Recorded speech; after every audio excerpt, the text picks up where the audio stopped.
What's up guys, we are back for another review. This time we are going to review this God Killer Kobe 6 Cringe 2.0 version. Let's go!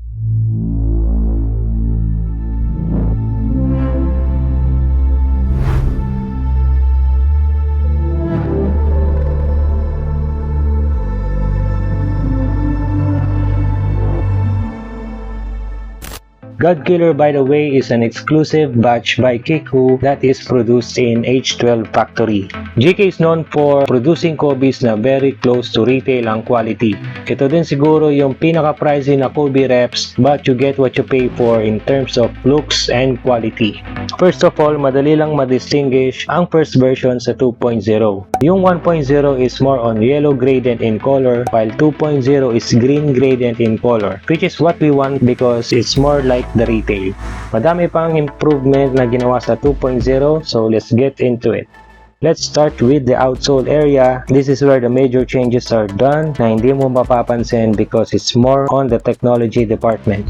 First, in-improve yung durability and longevity ng Zoom Turbo unit. Mas pinakapal din, therefore, mas ramdam mo yung bounce or yung rebound nito.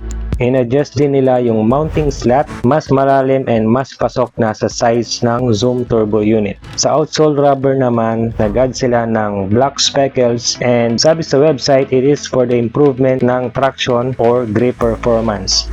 So you might see dyan na merong maliliit na black speckles sa outsole.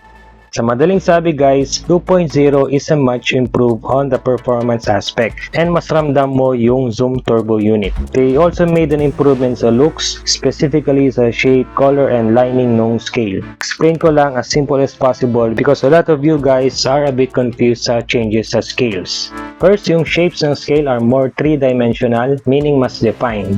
Yung color again, mas green and improved. Yung gradient effect, kumbaga mas maganda yung glittery or shiny effect ng uppers ng shoes. Yung scale lining just on top of the midsole is reduced a little bit.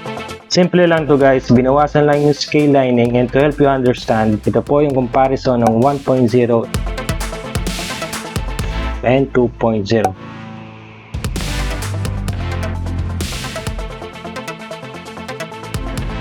Also, phase out na din ang 1.0 so wala nang first version in circulation unless of course it's from the secondary market. Everything else about the shoe is the same. Yung overall shape ng shoes, yung tongue, flywire still visible, yung spray effect and placement ng swoosh is about the same. Heel area and the signature of Kobe, still no major differences.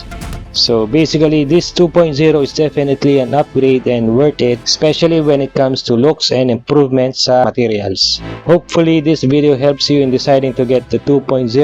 Mas mahal pala ng slight itong version na to, but for me, it's definitely worth it. Syempre, available to sa Shopee natin guys. Check out nyo lang, basta in stock available yan, or message nyo lang our Facebook page to order it directly.